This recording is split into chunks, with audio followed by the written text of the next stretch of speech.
Do you want to go back to switching off who brings us in, or? It's up to you. I don't care. I also don't care. Wow. Do you want? I to say bring us let's in? switch it off. Sure. All right, you do it. Thanks, Rana. Not to be annoying, just No. No. It's us. Be annoying. Somebody make decisions. Great. Cool. Perfect. Okay. I'm good.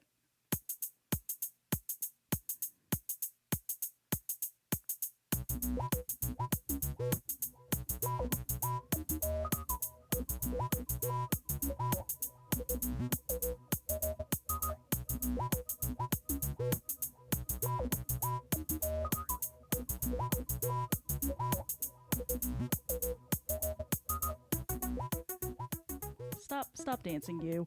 Hello, and welcome to episode 156 of the Book Wars Pod. I'm Kate, and I'm here with Chris, who is disturbing me with his terrible moves. I like how we made I it thought they smelled solidly. bad on the outside. We made it solidly 2 seconds into your first real episode back before you started yelling at me. it Fuck was you, more of Chris. Never mind.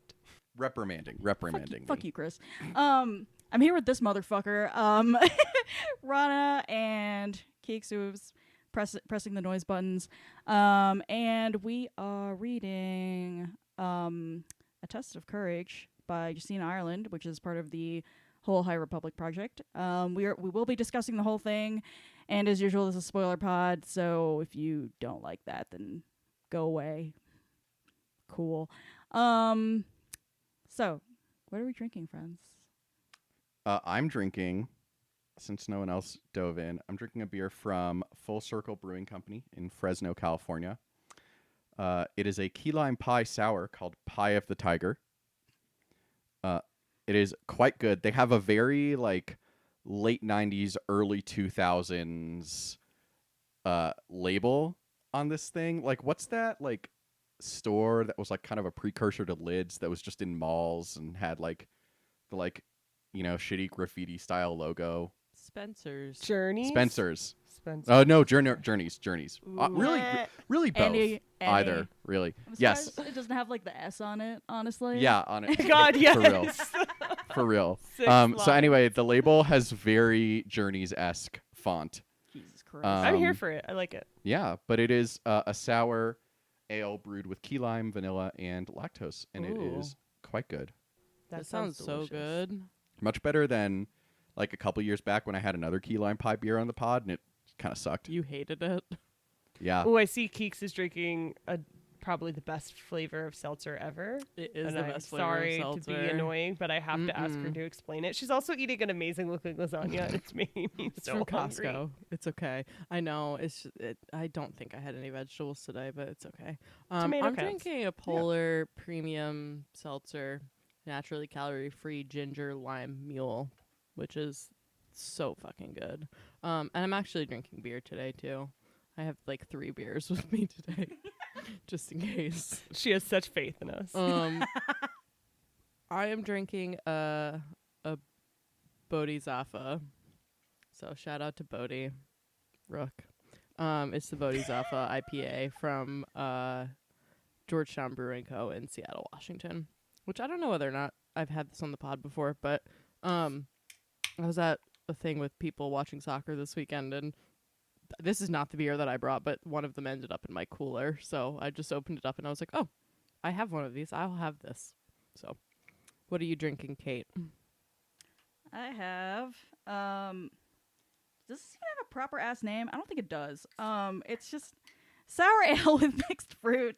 Thanks, guys. I just sprayed that all over myself. Love elevation. This is from Loveland Ale Works, an hour north of us. And they specifically brewed it for Pride Month, and it is fucking delicious. Kettle soured ale with natural passion fruit, mango, and coconut flavor. So I'm very into it. Rana's just like, why don't I have one of those right now? Correct. It's fucking good. So yeah, if you're interested, definitely it's still in stock at Hazel's anyway. So yeah, Wait, Maybe I have to go visit you both. are we all drinking I like something that. festive tonight? No. I think we're all Huh? drinking something alcoholic and festive tonight. So, or not, mine's not festive, but it's alcoholic This is like the first time in a while that all of us have been drinking. That's So true. We should. That's how you know I haven't been on the pod. Well, no, but like we usually all like switch off on who's not drinking because we're getting old now, as opposed to when we started this podcast and we were young. Oh my- yeah, right. Yeah, or- because we were so young and full of hope back when we started this in 2017, and everything I was know. fucking great. It I was guess horrible, but not as horrible as now. Rana, what are we drinking? Yeah, I think part of why I'm reacting so much to what everyone else is drinking is because this is not what I thought it would taste like. It's good. I'm drinking a Crystal Springs Brewing Juicy Yo, which says it's an ale, well, an IPA ale. I know that's ale twice, IPA with notes of, it just says, in my bothers defense, me. it says India Pale Ale, and then it says ale with. But that's like saying ATM machine. It drives me fucking insane. Oh, no. I hate things like hate that. that. It just like makes me want to claw out my eyes. English is not even a real language. If we're going to speak it, can we like not repeat the same word? I don't know. No. I just hate it. It does kind of match Keeks's can, and it says it's an ale with notes of tangerine, guava, and passion fruit. However, it is basically, to me, mostly hops. It's decent, but I'm not a big hops person, so I thought I was going to be getting sort of similar to what Kate is drinking, of like a sort of fruity. I knew it wouldn't be like a wheat beer, but I thought it would have some like summery fruit aspects. And I'm not sophisticated enough in my beer palate to be able to taste the fruit, so I'm a little bit sad. It's not COVID, I promise. But it does have a nice can, and yeah, for IPA people who like this, I think they would love it. Where is this from again? Crystal Springs? Somewhere in Colorado. Oh, Louisville, which I always want to call Louisville, but it's not. I do also want to say, I know it's been well documented on the pod, my love of polar seltzer, but the flavor that Keeks is having It's is so good. phenomenal. And also, if you stick it in the freezer for like 10 minutes so it's so cold it kind of gives you brain freeze while it's freezing your throat, or burning your throat, is the best. It is just such a good flavor. I think love I've it. had. So I think this is like the 6th one I've had today because the polars come Mhm. in like really big packs. So like I have no. when I came I'm back like- from the East Coast in 2020, when I had driven out with little 6-month-old Argos, that flavor was he was tiny, he was cute. That flavor was one of the summer optional ones, and they had this big contest to vote on the best flavor, and that won, which is why it's now a regular flavor. Hell yeah, But I it's didn't know so if they were going to good. keep it, and so I brought home like, I don't know, 5 or 6 1-liter bottles of it because I was like, I can't live without it. It was so good. It's so tasty. I like ginger incredible. seltzer water anyway, and lime seltzer water anyway, and it's just, it hits. It's really good. That sounds fucking delicious. Oh, I came on mic to tell Rana it's not because your beer palate is bad. It's because You hoppy c- things taste hoppy. I don't mind hoppy beers with certain foods. Yeah. Like with pizza, a hoppy beer is so good, like anything doughy. But it's just in the summer, I'm a big like wheat beer or like Kolsch, like lighter palate beer person. So it's just not what I expected. Totally. A life hack is if you are trying to pick up on something that the can says is there, but you don't know, you're like, I don't taste that. Right after you take a sip, you can like draw a little bit of air into your mouth, and it will like wake up those taste buds. Like with wine. Like with wine, exactly. Anyway, so Aerate the obviously you already beer knew in that, your and I'm mouth. just here telling you again. All right, Chris, breathe don't in, whatever. talk. You fucking person. Okay. Speaking of gay, our nonprofit for this episode book, undetermined thus far whether this is going to wind up being 2 episodes, probably 1, but who knows. You know, we get wild and crazy. Is Brave Space Alliance, which is the first Black-led, trans-led queer center located on the south side of Chicago. So yeah, they are great. Give them money. If you aren't bankrupt from giving money to your local abortion fund, as we all should be, you know. But yeah, no, go check them out. Star Wars? If we must. If we fucking must. Jeez, you sound like you hated this book. Which I know you didn't. No, I like this book. No, I know you do. I know you do. I have not hated anything High Republic. I don't think. No, I mean, this is my first High Republic experience because I still am playing catch up from things because I. Ugh, you got a degree, you nerd. Oh God, what the? I just got my diploma in the mail. It's all like fancy script, whatever the fuck goes on with that shit. But yeah, no, I will say that I've been in grad school because I finished this book literally like 2 minutes before I hopped on to record this because it's just like literally it's just like it's fine. I'll finish the book in the like 5 minutes I have before class, and that's the energy I'm bringing today. So it's fine. But feel like starting with middle grade though was like kind of like a fun way to dip my toes into this period of Star Wars without having read Light of the Jedi, but also without getting too fucking confused. So I enjoy that for my part. Yeah, this one it doesn't require a ton of background knowledge. And it's just fun. Exactly. It is fun. It is. No, I mean, not necessarily. I wouldn't call it light material, as we'll get into, but it is. It's definitely got a fun vibe to it. And literally, all I had to do was like read the jacket copy for Light of the Jedi, and I was like, oh yes, things are falling out of hyperspace, and there are bad boys. So yeah, that's yeah. Speaking of which, shall we start with Kristen's favorite question? When and where are we? It is the High Republic. It is after Light of the Jedi. It is. So we are, as a reminder to anybody who either didn't listen to our Light of the Jedi episodes or listened back when they came out 7 years ago. I'm sorry. As if you've been the main problem here, Rana. Oh, I would like to formally apologize to our 3 Book Wars pod listeners. I know one of them probably too well, but the rest of you are wonderful people. And I've had a crazy couple weeks, months. I realized today that I have not been on the pod since April 4th. So sad. So 3 months. So yeah, I'm back. But that's why it took that long. And if you have erased what we read about last time, it's fine. I'm not holding it against you. I was going to say, that's probably for the best for, whoever. It's not like there's been anything else going on in life that could have preoccupied them. No. Nothing at all. It's just a calm days in the world.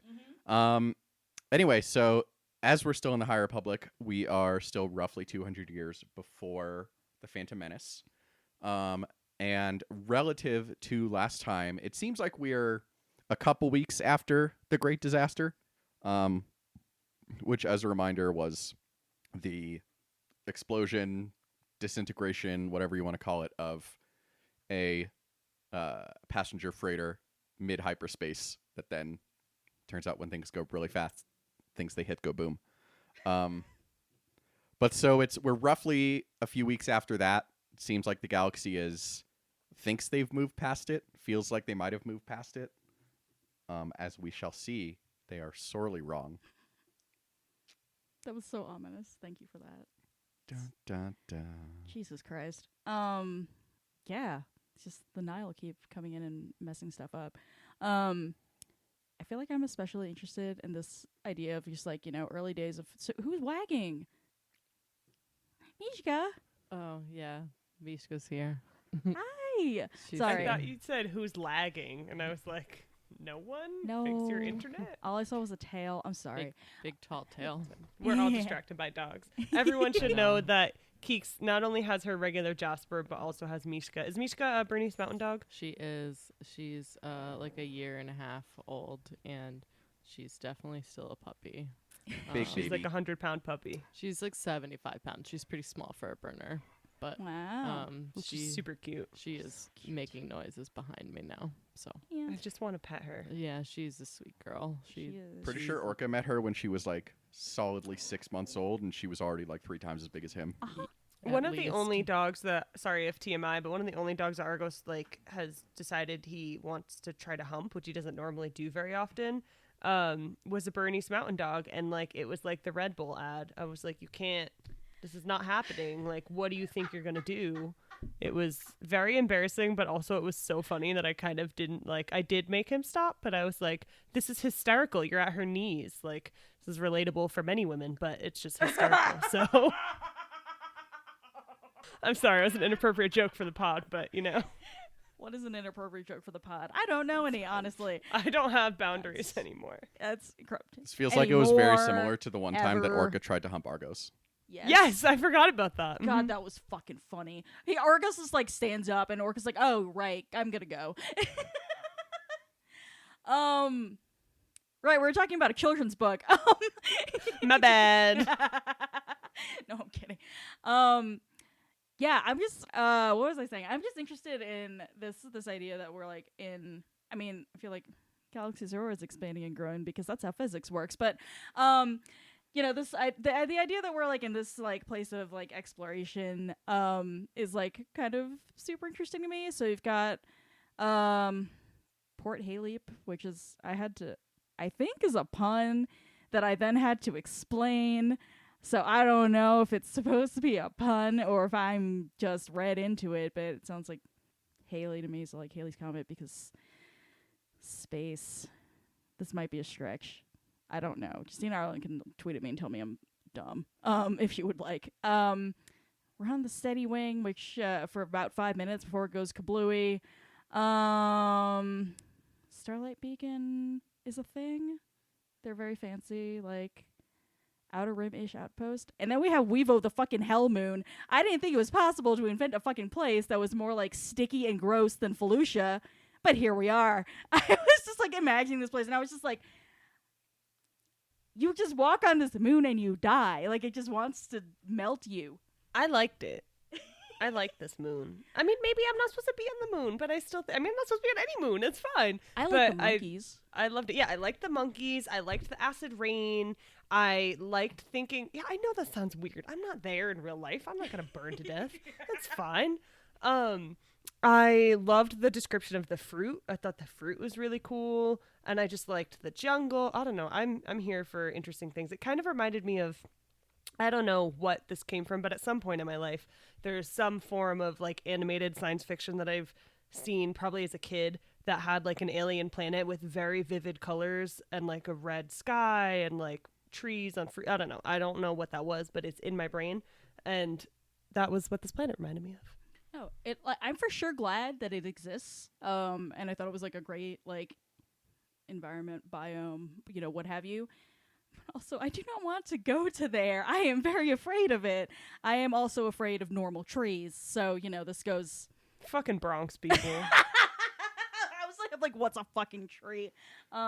This is true. First time she visited California, she was like a solid like half a breath away from a panic attack whenever we were driving. 'Cause there were And so I'm many assuming trees. this was just the bay. Yeah. How do you feel now being in Boulder, Kate? It's very strange. It's extremely strange. Even DC, like comparatively speaking, I was just like, this is so many trees. It's not actually a lot of trees. It's not at all a lot of trees. There's like no trees. Yeah, there's like no It's fucking just trees. cherry trees. Yeah, exactly. It's just like allergy town.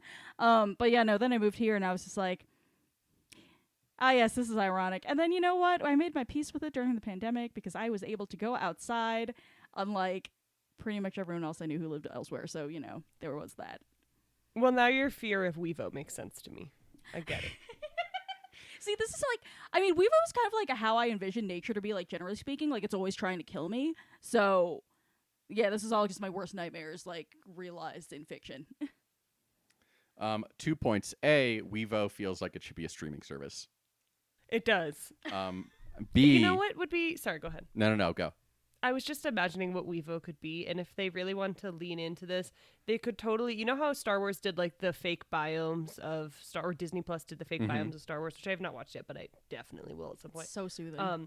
Yeah, I'm really excited. Weevo could be like that, but people can pitch their, like, imaginary world-building imagery, and then artists could create it, and then you would have that as a platform. That's what I'm imagining it as. I know it's actually probably something stupid, like... Hulu and TiVo got together and had a platform that cost $12.99 a month, but at the same time, that's my envisioning of what Weevo could be. I like it. It could also be in-flight entertainment on the steady wing. Oh, for sure. Oh, my God. Weevo, brought to you by Galactic Starliners. Isn't there some episode of like Doctor Who from 15 years ago where or 10 years ago, where like they're on a Starliner and they have like this tourism bureau video of that same sort of voice explaining the planet they're going to, and then they get there and it's chaos? No? Anyone? Okay. Maybe I made that up. I mean, is this the That's what moment I'm where I thinking admit of. that I've literally never in my life seen an episode of Doctor Who? Okay, that's a fact. I haven't watched it in a really long time. I stopped watching it as a teenager, but I'm curious about the new casting. Anyways, if you I've seen if you care about clips. that stuff, hit me up on Twitter.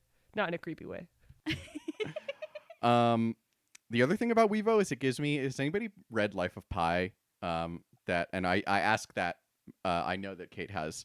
But there's a island in Life of Pi that literally eats people.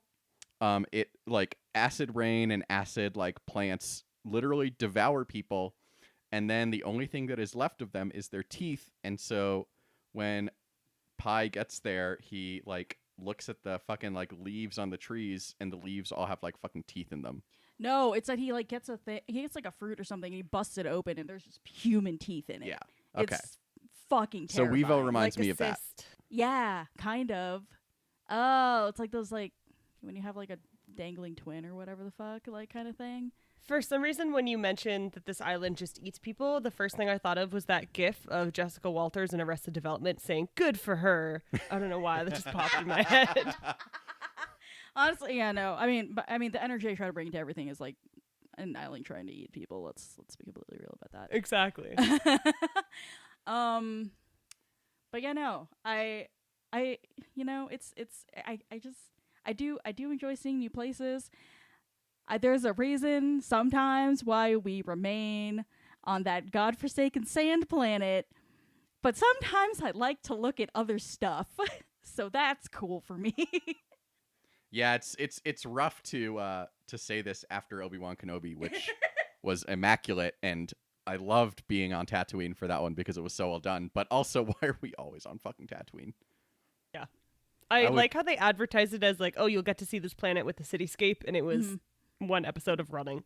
Yeah, I would be happy if outside of Book of Boba Fett getting a second, hopefully better season, we never set foot on Tatooine again. Keep dreaming, my friend. I know. I'm sorry. How am I going to get my Tusken Raider reality show? I would I don't actually know, I'm just love talking shit. I would actually love that. That sounds like so much fun. I'm just sorry. I'm Like just visiting the res, but also a reality show, but then it's Tusken Raiders. oh my god. Sorry, I'm just imagining them like doing office style, just like here's a Jawa and you have no idea what it's saying and it's like so good. Oh my god. Just no like translation like subtitles or anything. Just gibbering. I was would picturing adore like the that. one reconnecting Tusken Raider comes back from the city from like Mos Eisley, and then that's the show. I don't know why that's all I care about in life, but I love it. I love it. Star Wars would literally never do something that funny. thank you. You know, Which is so sad because it's such a good idea. Star Wars, you can have this idea if you pay Rana. Anyway, we could make it a Taika Waititi show, right? He always does stuff for native shows. Like, there we go. It's fine. We figured it out. I love it. Anyway, sorry. No, we're not talking about that. We're talking about this planet. This moon. I'm sorry. You're fine. You're great. That's no planet. I know. All right, what else is going on? Oh, right, just children being traumatized. I was reading this book and I was just like, that escalated so quickly. We'll be talking this like a little bit later about how exactly this does fit in as a middle grade marketed / targeted book. But how the fuck is this a middle grade book? There is so much death and fear and murder and plotting and just frightening fucking shit. I was just like, please help. But also we won't, because let's just have kids be traumatized and not give them space therapy. So here we are. Yeah, it's funny because like chapter 2 or whatever we get, or some early chapter, we get like the foreshadowing chapter with the Nile like sneaking onto the steady wing and whatnot. And you're reading and you're like, oh, okay, so this is foreshadowing for like the big ending of the book. And then it's like chapter 3, everyone dies except 4 people. And there's like the slightest bit of hope, like, you know, that they keep popping up about just like, well, you know, maybe this person survived. We keep seeing like evidence that there might be somebody else on this hell moon that like also might be alive. And then they just keep reminding you, nobody survived that explosion because the Jedi have confirmed that nobody survived that explosion. I'm just like, oh my god, just hammering it home. Everyone is dead. Precisely.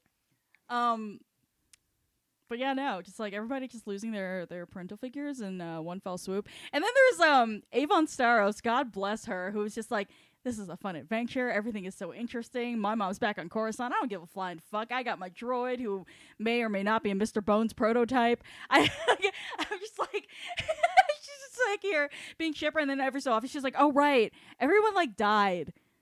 Sorry. It's so good. I also just love like thinking about the cast of characters. We have such classic space names as Avon, Vernestra, Imri, and Doug. Good old Also, Dougie Sunvale. honesty, yes. I'm trying to choose my words carefully, but it definitely gives me I chose a different name for my career vibes. Oh, I'll leave it at that. It gives me Gwyneth Paltrow's child vibes. Oh, interesting. I don't like that. Apple honesty weft. What the fuck is wrong with you? I mean, it's like, is this a good space name? Like, it sounds like a good space name, just like listening to it, and it also sounds like Puritans. So I'm very confused. It just tells me for sure that like white people who really think they're choosing the fate of their child with their name still exist at this time in the Star Wars universe. Also, my child's a little shit. I sympathize with his problems, but also he's a little shit. So, 12-year-old boys, what are you gonna do?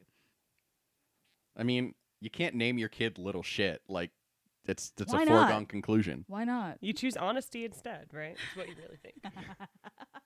We aim high. Oh my god.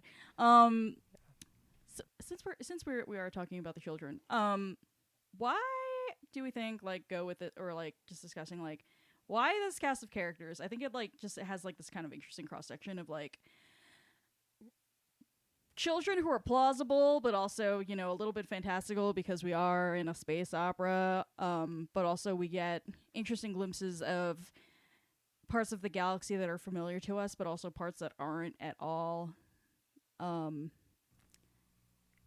pulled this question out of my butt. Somebody say something. I think it makes sense. I mean, if we break down each character's overall role, right? We have Vernestra, who they have to have someone, otherwise it's like, there's no way I'm sorry. Kids are wonderful. Are they going to survive a planet with acid rain? Are they going to get off of it and kill people who are trying to kill them? They don't kill them anyways, but I'm not totally sure it's going to go so well. So Vernestra makes sense. The Padawan who has the lure to the dark side, but then doesn't ultimately go, like that kind of makes sense too. You need some additional conflict because blowing up all of their families wasn't enough. And then the baby genius is like shades of Shakespeare, like little kid who knows too much and like doesn't talk like a little kid, and also you feel a little bit sad for them, but they're probably I don't know, I really liked Avon's character. I thought she was fun. She's probably my favorite of the group. A grumpy boy, that one just white kids need a representation, I guess. And then the murder droid was like comic relief, I guess, but also it kind of made sense because why else would they have had the rations and the blasters and all that? That's my assumption for why we have each character. Brought to you by my last time I took an English class, which was my freshman year of college. Yeah. Don't tell me that. 10 plus years. Jesus Christ. Chris. Yeah, no, I mean, I completely agree. Like, it's funny because it's like this group of three highly capable, diversely talented group that can use all each other's skills to survive. And honesty's there, too. I love when he's like, I could have been a warrior, but I didn't really want to. And also my whole planet has to take hand-to-hand self-defense that I don't really know how to do. I was like, okay. Kid got picked last in gym. Listen, it happens. He likes It's hard. fruit. The fruit is blue. He does figure out the water and fruit thing, so good for him. Which, He served his purpose. a 5-year-old could also have figured that out because watermelon exists. And would they have taken out the two people who were trying to take them out if Imri and if Honesty hadn't had anger for Imri to channel to go after them? I don't know that they would have figured out how to do it in the same way. Maybe they would have. I have other points that I'll talk about later with that, but I don't agree with keeping those people alive, but it's fine. No, that's Not the kids. Rana them does kids. not agree with anyone surviving this book. Fuck Let's be those clear. children. Fuck, We all know my feelings on A Song of Ice and Fire. This is not surprising. fuck the monkey. I can't believe she introduced this fucking monkey at the beginning of this chapter who was so cute and adorable, and he just wanted to like take naps and like be cozy, which I relate to, and also that is my dog basically in a nutshell. Yeah, and then she killed him in the same fucking chapter, and I was just like, you killed the dog.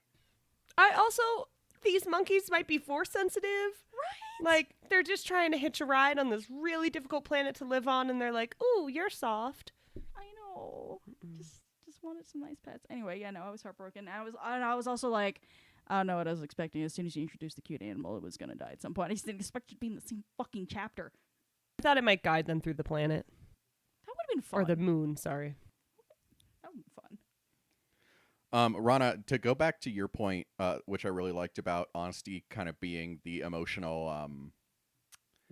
I had a word for it, but like essentially the source of emotions that Imri then taps into. Like, I think that's a really great point, because I think like the book walks a very fine line with Imri, because Star Wars has like a very checkered past of like giving people conflict without making them wholly good or evil and like making them look horrible. And so Imri is in this really interesting position of like, he is like specially gifted at sensing emotion, which is really bad for him right now, because he doesn't know how to not necessarily just control his emotions, although obviously it gets there, but doesn't know how to turn off his empathy. That's like essentially. Well, and he even uses it as a weapon, right? He Yeah. goes up and he tells Honesty multiple times, like, these people killed your dad. Don't you want to be mad? Don't you want to be angry? And I was like, wow, I think we can all relate to that. But I don't know. I was glad they didn't kick him out of the Jedi Order or anything, but I also felt like, who can fucking blame him? This is why I could never be a Jedi in this fictional universe, because the idea that they have to keep them alive so they can bring them forth to the Senate, who even at this point is still mildly dysfunctional, so that they can await trial because it's not the Jedi way. Like, and then when Vernestra like throws him because he's force choking the person, I was like, yeah, that I don't have enough self-control for this world. I don't blame him for being tempted to at least subdue the people who were actively trying to kill him and his group. Yeah, I think I think that's the interesting question here. Honestly, just with Jedi in general, though, is just like, to have these emotions, like these feelings for like wanting revenge and stuff. All of that is like extremely, human, or, whatever Star Wars species have you that is sentient. Like it's like it is normal to have these feelings, but also like being Jedi almost expects, like, the way that the rules are set out. They just expect you to figure out a way to be better than that, and that's not always the way to go. Yeah, and it's interesting because, obviously we're in a time that's quite a bit before the prequels and the Clone Wars. And, like, in Revenge of the Sith, you have, like, this moment where Anakin's like, I shouldn't have killed Dooku. It's not the Jedi way to kill people.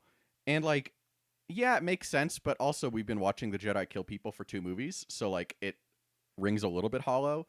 But, like, one thing that is interesting about being further back and in more of a golden age of, the light side of the Force being ascendant is that you do see more of that. Like we saw in Light of the Jedi when Porter Engle has to kill those Nile on whatever planet they were on, Elfrona, that, like, he, like, genuinely feels bad about it. And he is like, I don't want to do this. I don't want to do this.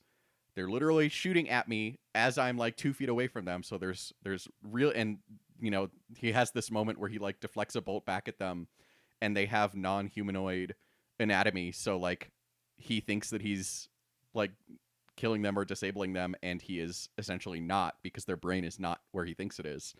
And like he's trying so hard not to kill anyone, which is not really anything that we've ever seen from Star Wars before. I mean, obviously the prequels, the Jedi were a step away from the Clone Wars before they even started. Luke never really shies away from killing anybody. And, once we get to Return of the Jedi,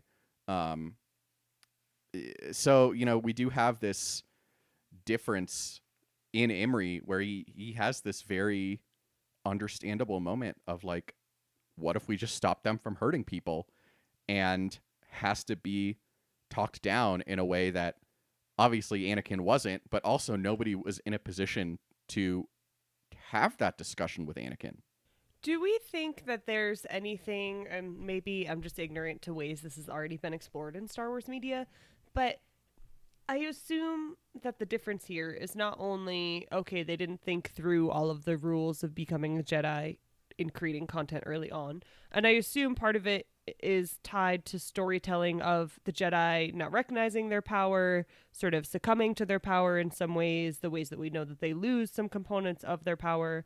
I would just be really curious to see that explored in some sort of media, like really diving into the idea that as they became more comfortable with their power and with their role as like space cops, which is kind of where they are in the prequels, sort of how they shied away from where they are in these High Republic books when they have far more power. They're all sort of tied together. They have very strong boundaries and guidelines, but also they have really clear, intricate sort of societal expectations. And so I don't know if anyone knows if that's been explored deeply in whatever comes between the High Republic and the prequel era, something in there, but I would love to read that.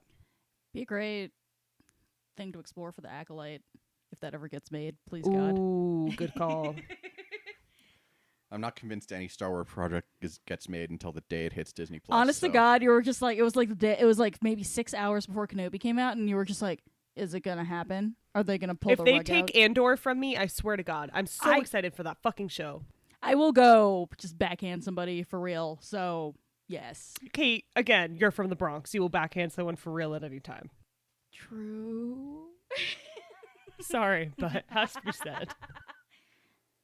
It's fine. Yeah, no, I would love to see that. Ironically, I think the only place where we've ever seen that kind of like larger discussion of like what are our responsibilities versus responsibilities to the whole versus our responsibilities as individuals and not killing people is we kind of see that play out in Ronin, which is not Oh yeah, that's true.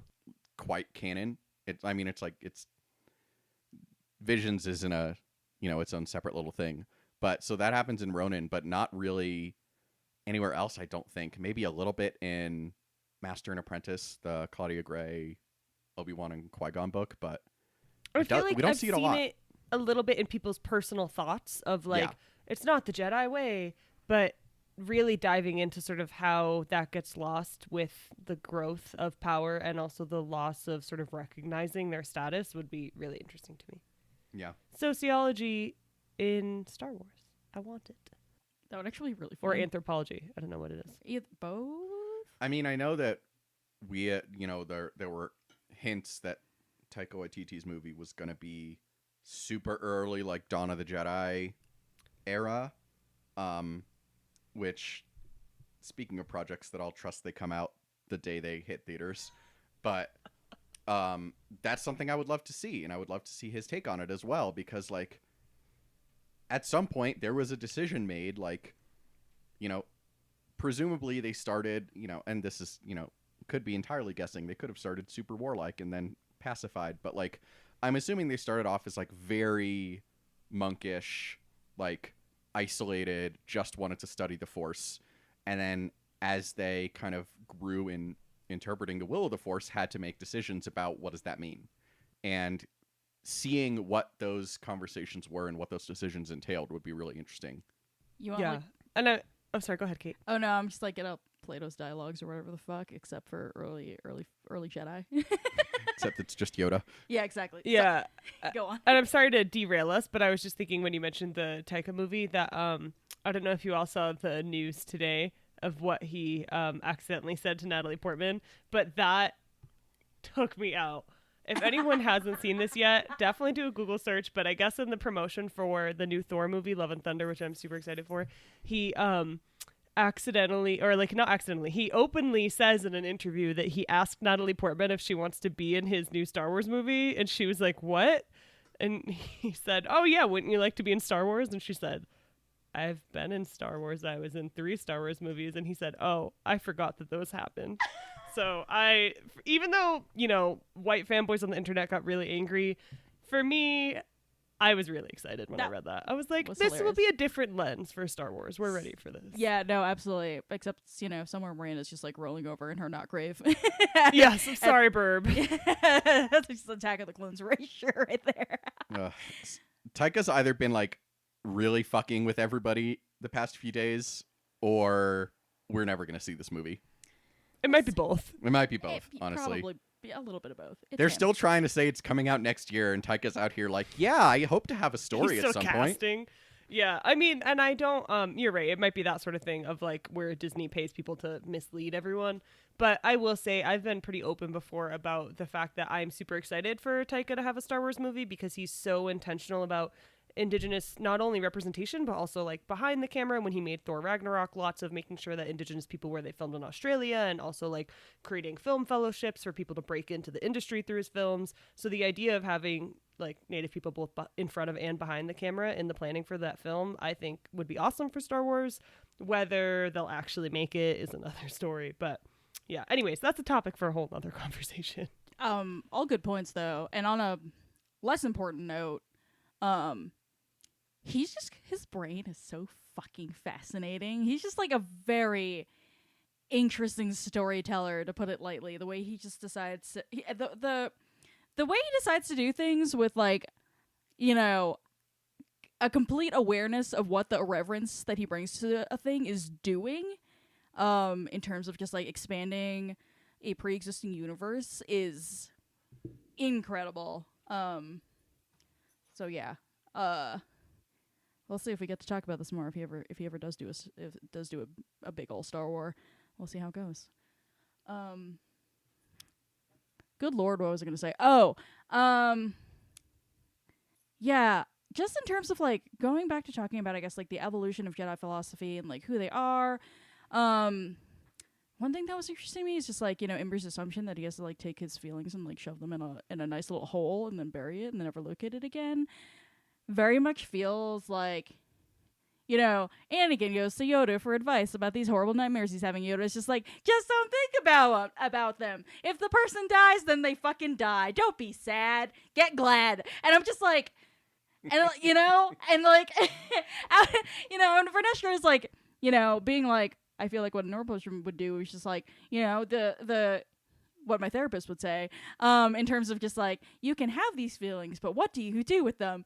Which I feel like is a very good and like level-headed like thing to say that no longer exists, however many hundreds of years later. Where are we at? Like 200, 300 years before Phantom Menace? 200, sorry. 200 years later, that's just totally gone, and Yoda's just out here just scratching his butt and not giving good advice ever. Go. Oh, sorry. No. Well, I was going to say, one, we know that Yoda is already in this universe training younglings. So what the fuck? This like young Jedi prodigy has figured out how to interact with people and emotions better.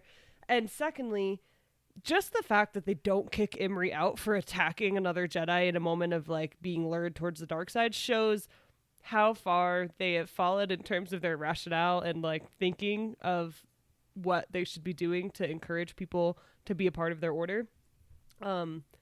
Yeah, can you imagine if this had happened in the prequels? He'd be out. No. Oh, yeah. No, it's incredible. I mean, honestly, it's amazing that like if Anakin weren't the chosen one, he'd been just absolutely booted out of the Jedi Order about 1,000 times over because he's just a piece of shit. So Honestly, Mace Windu probably would have found a way to kill him. Yes, accurate. 100%. That guy's out here just being like, you make one wrong fucking move, and I swear to God, I will turn you into Anakin kebabs. Feral Raccoon pest control. Oh my God. It's funny that we rightfully talk about what a shit Yoda is in the prequel era, because we're gonna see Yoda when we start reading the all ages comics from IDW. Thank you. It's because I was like Dark Horse in my mind because it recently changed. But from IDW, thank you. And he is, aside from being a little green dude who is, extremely like out there and speaks in weird vocal patterns, completely unrecognizable in terms of a lot of his philosophies and how he actually trains the younglings. And so we're gonna talk about that once we start getting into his character a little bit more about the differences. And like, we don't know the answer to this yet, just a spoiler through phase 1 of the High Republic, but like, what the fuck happened? It's a just question. Yeah. I'm excited for that. Also, I'll have lots of linguistic nerd shit about Yoda's speaking patterns, which I'm excited to talk about. That's all I ever want in life. Do we want to quickly talk about the Nile? I don't think there's a lot to say here aside from. I want to talk a little bit about Vern, actually. Oh yeah, go for it. Oh, good call. Don't call her that. So I upsetting. fucking love Vernestra Rowe. She is a perfect angel, but she's also a really great, almost like what if story for Anakin. And she, is a tiniest spoiler alert, is a main character in phase 1 of the High Republic. We're gonna see her in a couple more books at least, so we're gonna see a lot of her. And How dare you tell us she doesn't die? in this book that we already read, Or between now and whenever that book takes place. He I never guess. said that. He never said that. Maybe she only appears in flashbacks. Maybe she's the Force Ghost. True. Jesus, you Exact- guys are Force so Ghost, fucked exactly. up. Never mind. I take it back. I'm leaving again. But she's a really interesting story because like the story makes this whole big deal about how she is the youngest knight almost ever, certainly in several generations. She is much younger than Anakin, younger than Ahsoka. I think she's 16 when she's knighted, which is wild to think about. And Might be 15, actually. no, I think you're right. I think it is Yeah, 15. which is can you imagine yourself at 15 years old being responsible for being not a piece of shit? Because I would have been so bad at that job. All I did at 15 was cry. Same. Like, cry and read books. Yes. And read fan fiction and then cry again. Yes. But yeah, and she is really struggling with this legacy of being so talented and like essentially being not the chosen one, but the mascot for her generation of Jedi, essentially. And her people is what she implies too. and her people, yeah. Which, like, Jesus Christ, that's so much. Yeah. And Highly relatable. yeah, absolutely. And it's just it's fascinating to me to see, and we're going to see more of her relationship with Master Stellan as well in the next book that we see her in. And we're going to learn. I have feelings about Stellan Geos. The rest of the fandom does not necessarily share. Merp, merp. But it's really, really interesting to see how she handles a lot of the same challenges that Anakin handled at an even younger age than he did, with arguably less life experience than he had.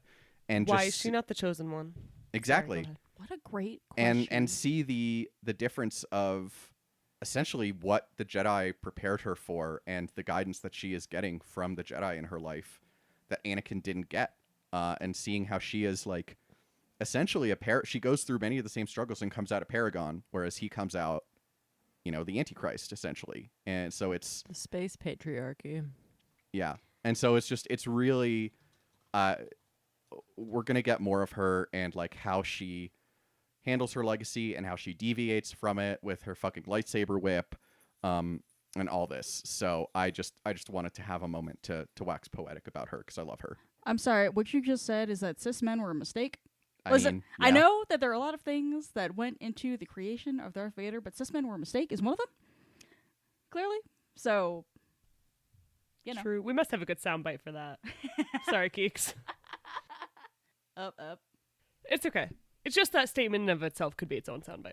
It's not my fault. Oh my god, incredible. Well done. All right. So yeah, they're bad guys doing bad stuff. Yeah, and we see, consistency in how they're written, which is big Joker from The Dark Knight vibes. Like big, some people just want to watch the world burn vibes. They don't really have goals. They don't particularly want money outside of what they need to, buy shit to blow stuff up. Like they Same. don't have political goals, at least outside of their leadership, which we're still kind of unclear on. But it's a lot of people who are just enjoying causing pain. And that's something that we haven't seen in Star Wars before. This is where the fun begins. Wow, Keeks. Incredible. Sadist Keeks over here. Oh. By the way, Sadist Keeks sounds like a Star Wars name, I have to say. It does. Just gonna follow But that like away. sadist with no T and Keeks like Yeah. Keex. Maybe with the Z, Sadist. Ooh. Keeks, yeah. Ooh, I like it. I I'm like fol- it. I'm following this SZ. away. And like, maybe a QIKS for the last Okay, name. okay. I like it. There, Kate. That's free for when you I ever know. get to write your Star Wars You book. think I'm not following this one away? I am. Sadist Keeks. I'm gonna put you all in Star Wars, and you're gonna be like, I hate you. I'm just gonna make you like do stupid. There's stuff already in the a background. Rada in the High Republic books, thank you very much. Yeah. There is, Oh it's my true. gosh. She has very little role other than looking like a lizard, but I'll take it. You She's know. not a Trandoshan, or Trandoshan, whatever that word is. She She's just just is a a different lizard. species Yeah, that okay. looks like a lizard. Okay. Yeah. Kate's- Listen, you can look like a lizard if you want to. I don't know. Kate's gonna write me into Star Wars as a sentient pile of poop, That's literally true. like Geode, but like a turd. So the first version of the Fantastic Four, The Thing? Yes, also Jewish. No one has a response to that. It's great. I don't think we're allowed to. Okay. Anyway. What you think it's weird that like one of the most prominent Jewish superheroes is called The Thing? Does that sound never weird to knew you? he was Jewish. Oh yeah, Interesting. it's very funny. What are we talking about? Leave again? all of this silence in. No, we were talking The about Nile. Yeah, Oh my we were God. talking about the Nile, and like I think it's just this is a question that I feel we like never mind. I'm not going to make that joke. Let me not. Just the Nile spelled differently. The conversation about Jewish characters. We can cut that if that's inappropriate. I felt like it was not anti-Semitic, but No, yeah, I think we it's can fine. cut it if inappropriate. Chris can decide. I'm It's not a worried bad- about it. Cut It's that. not. I don't think it's. Not that it's me to decide. But it's just a bad joke. Yeah, that's my whole life, Kristen. Jesus Christ. But so that we talked about this when we read Light of the Jedi, but like how do you even fight people without goals, you know? Well, apparently you don't kill them, so you know. Cool. I've got really nothing to add to this because this is the first time I've encountered them, and then they're just chaos pirates. They have really cool terminology for how they're like clans or whatever, or like grouped, which I really enjoy. The storms. Yes, the strikes. I was just like, oh, this sounds good. It's just really good, like evil people terminology, and I'm very into that. Wait until you read Light of the Jedi because we get more insight into that. Oh, I'm excited. All right. Well, before we start our next book, I will make sure to do my homework. I'm also there for their fashion. They're like various Yeah. tunics, and in Light of the Jedi, there's the guy with the all like hide tux. It's the whole thing. I was already up for like like Clint Eastwood's magenta hair. I was just like, I miss my hair being purple, which happened like right before the pandemic, and then I just never got to like, I don't know, go outside and make old ladies cross-eyed with like just how fucking weird my hair color was. But anyway, but yeah, no, I look forward to more evil doings as we continue. Is basically where I'm at. Indeed. All right, so as I said at the top, this is somehow a middle grade book.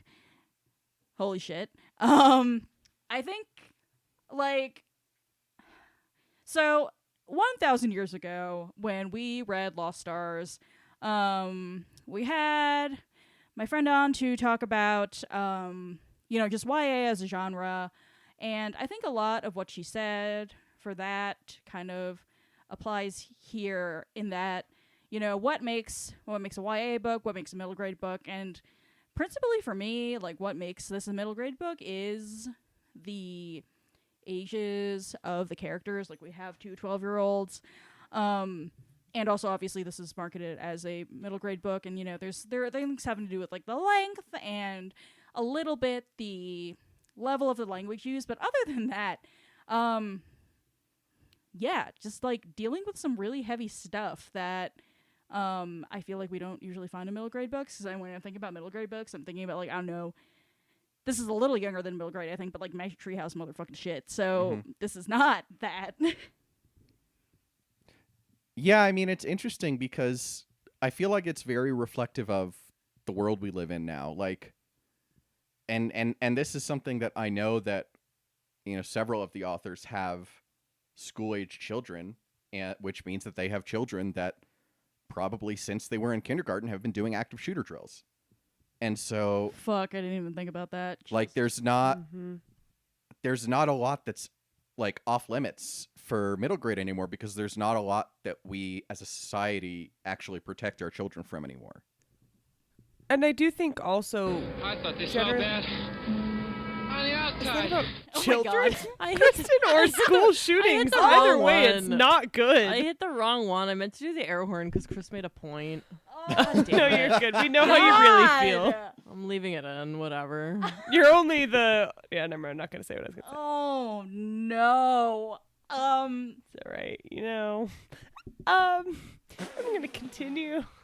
And maybe I'm gonna drink my beer and then I'm gonna continue. Yes. No, alcohol is necessary. That was special.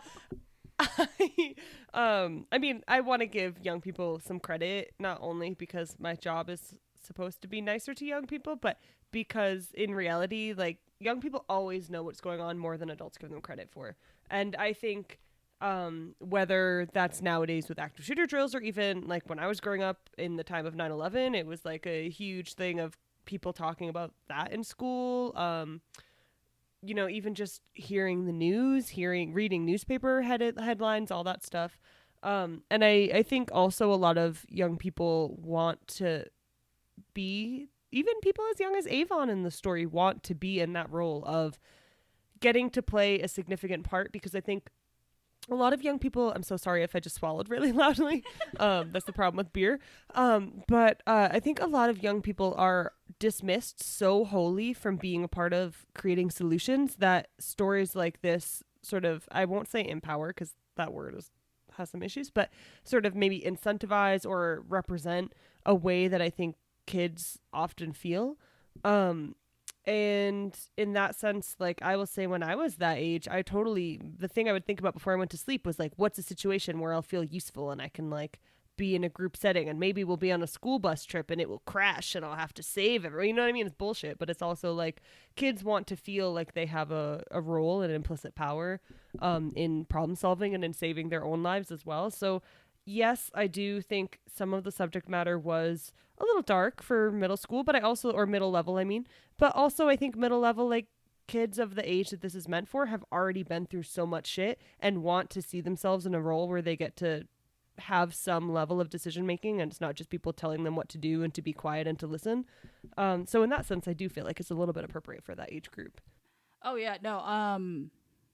Retweet all that, absolutely. No, I think that all of those are really wonderful points, and I think like what I would say is like, these are subjects that like were not in like younger readers' books like for a reason back in the day, because we were all just trying to shelter the children. But like as Ron was saying, like kids always know what's going on. Kids are always smarter than we think they are, and it's like, even if a disaster isn't happening, like the dog dies, grandma dies, like shit happens, and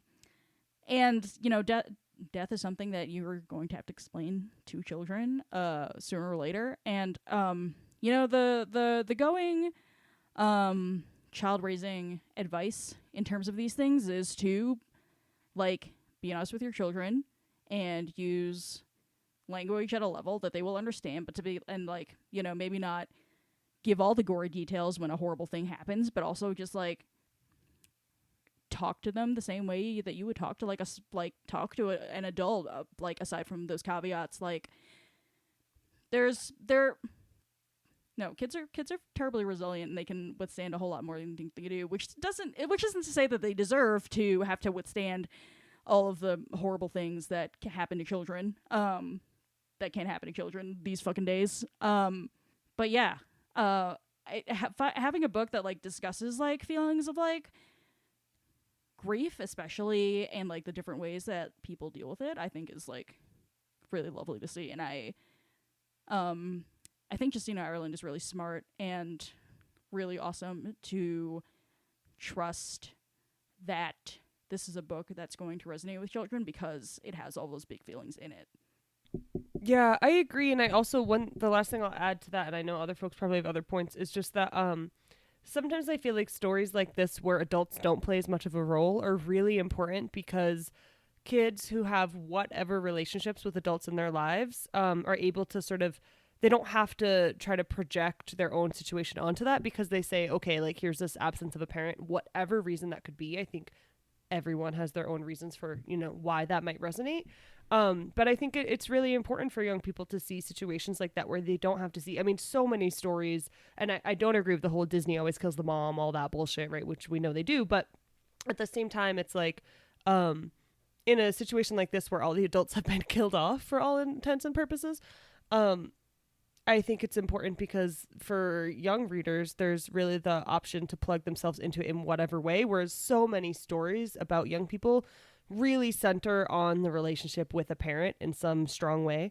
And so in that sense, the fact that all these people have died while it's sad, I think does give an opportunity that's often not there in storytelling for young people to not have to look for, how they have relationships with older people influencing them, and instead can just sort of focus on, here are these young people in this terrible situation, they're upset about it, and here's how they react. Listen, to put it in a really facetious way, friendship is magic. All that.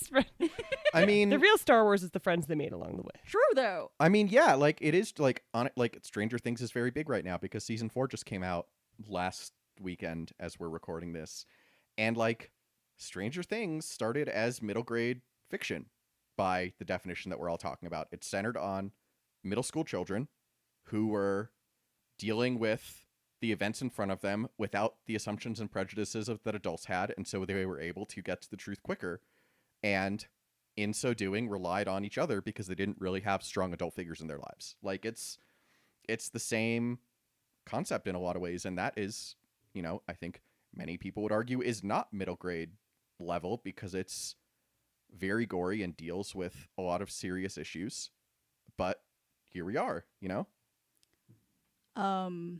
One small note I want to make on the publishing choices around this book that I want to throw in there is the illustrations are lovely and colorful, and they're really fun to encounter as I went through the book. But one small thing I noticed is that like there are certain ways that the illustrations are simplified and that they play with scale in terms of like distances between things or what the characters are wearing or things like that. One thing that really fucking bothered me is that Vernestra is Mary Ellen, and like all Mary Ellen, she has facial tattoos that connect her to her family and her culture, and the illustrator just left those out completely. And I don't come from a background where like tattooing is a big part of my culture or anything like that, but like this concept of like that sort of ritual didn't pop out of the thin air for like Star Wars creators. Like this is a large part of people's cultures, and it really pissed me off that was left out. And like it's a small book and the paintings are small, but like it was just like, listen, you could just cursorily put like some dots on there or something like that. Like it just made me so irritated. So Yeah, I appreciate you naming that. I did definitely get the feeling that the illustrator was given like 3 character points per person, and here's the scene that you're going to animate or draw, because there were just a lot of little details missing, and I really appreciate you saying that about the tattoo component because I wasn't even thinking about that, but yeah, that's a huge thing. Sorry, I'm really far away from my microphone, Keek, so I'll go further in the future. No, it was like a seemingly small thing that I noticed because like I understand that like like the illustrator doesn't always have time or things like that, but like I feel like that should have been on the like shorthand like notes thing or whatever the fuck this person was given. And I don't necessarily know whose like quote unquote fault that is, but it was something I noticed, and like I feel like I don't know, just if that's something you're gonna include like as a point of like this like this person's like personality or makeup or something, like do a better job, Jesus. All right. I think that the only thing left to talk about is how this expands the universe. So in the High Republic era, we're learning more about I guess what the goings on are at the time. In addition to disasters, we've got, of course, the expansion of Republic colonization. I really liked that little inclusion. I think is in one of Avon's chapters where she's talking to Honesty about the Almanac of Planets of like, we would like to colonize places that aren't already inhabited. And I'm just like, that's not always what we see in Star Wars, so that went wrong somewhere. But I was just like, how wonderful it is to have an intention where you don't want to subjugate indigenous people on a fucking planet. What is that like? Crazy. What a fucking idea. So I thought that was interesting. Also, Avon Staros, her existence as a Staros, I'm just like, I did not realize. I don't know if is there any indication in the comics, Chris, about how storied that family is? Because No. it feels like, yeah, okay. Because it feels like there's just like so much. She's like talking about her great grandpa like going on a fucking revenge quest to like fucking stab somebody in the face or whatever the fuck, which was really awesome. And I was just like, oh shit. Like, I love that, Justina Ireland as a black woman is taking this like very prominent like black woman character from the comics and like expanding on her like family history and like all this other stuff. Like this is why we need diverse voices and things. It is also always nice to read a Star Wars book in which the author actually knows how to write about people of color without it feeling awkward. I'll put that Crazy. out there. Fucking crazy. Whoever heard of that? What a That doesn't concept. sound too hard.